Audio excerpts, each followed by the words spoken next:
Hello Internet, Prime here from Retro Prime Gaming, and today we're going back to the year 1999 to take a look at one of my favorite games. Today we're going to be talking about Tokyo Xtreme Racer. This is for the Sega Dreamcast system. It was actually one of their launch titles, so it was really neat. We got to see what the Dreamcast was all about, and what better game to start it off than this one. Let's take a quick look.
Gran Turismo, eat your heart out. This is one of my favorite racing games on any system across the board. It's got a really unique system to it that not only is it a racing game, but it's also a fighting game, in a way. So you don't really race from point A to point B. You cruise around here through Tokyo. When you see one of your rivals, you're going to flash your high beams at them. What better way to start a race? Doesn't matter where you're at on the map. When you start flashing your high beams, that sets the pace to get ready to start racing.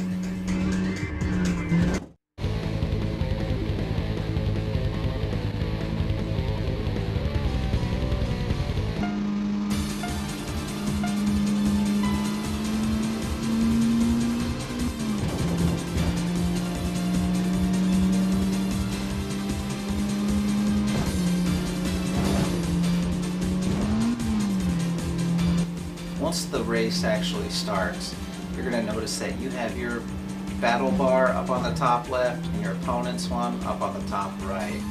And the way that you win the race here is by getting ahead of them. I guess like any other typical racer, but the more that you're ahead of them, the more that they lose their battle points bar. Same type of deal, man. If those guys are smoking you out there in the streets, you're going to be losing your health points here, so you got to get ahead of them. Like most racing games, once you get ahead, that's really all I have to do is just stay in the lead. There's a lot of like tight turns on this game though, so you're going to see yourself like fly into some corners, and you'll be checking your rear mirror just to make sure that you're still ahead of that person. But once you defeat that person, you're going to get cash money, which you're going to use for building up your car so that you can get, you know, bigger engines, lighter chassis, better suspension, all that good stuff.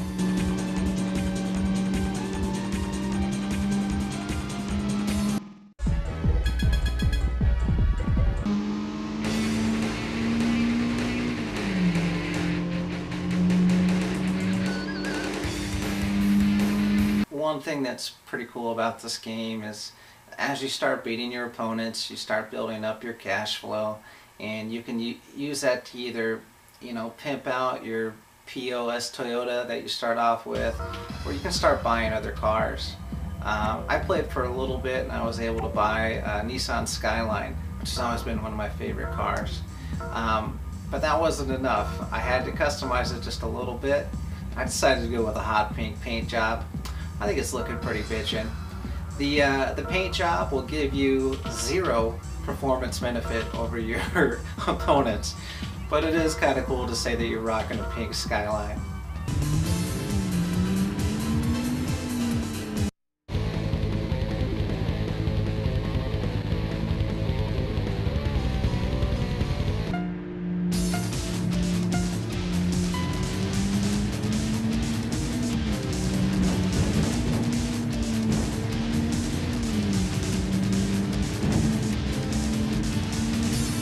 once you beat your opponent in the race, you can actually finish them just like any other fighting game, and you're going to get out of your car and piss in their gas tank.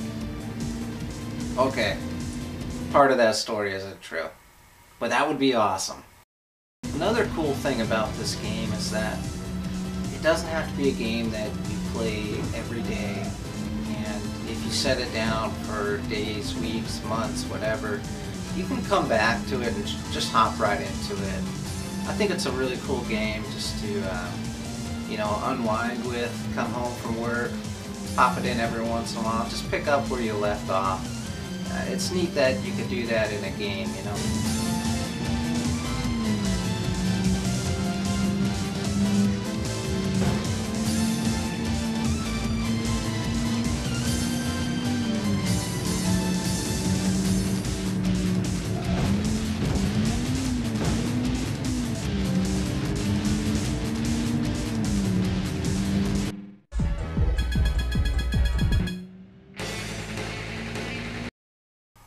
One of the things that really sold me on this game was how cool the replay looks after you do the battle. It's almost like I'm watching Initial D. Like, it looks that good, and they do these really cool cut scenes to all the action. Take a look and check it out.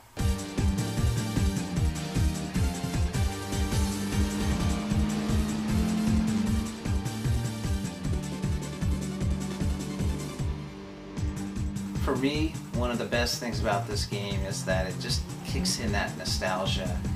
You see, this was a street racing game that came out before Fast and the Furious was out there. Now, I think Fast and the Furious did a lot of great things for street racing, but it also it changed the game. You know, seeing Tokyo Xtreme Racer, it takes me back to when my buddies were out there racing. You know, we'd go out on Friday nights and just all these cool cars that just come out of the woodworks, you know, and gather just to race in some industrial neighborhood, hoping that the police wouldn't show up.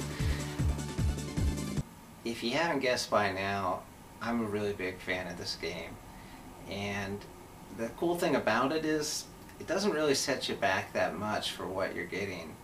I've seen it go for about 10 to 15 bucks lately, and that's not bad for a game. Especially if you're a fan of racing games, or if you've played any of the other the series, you definitely want to check it out.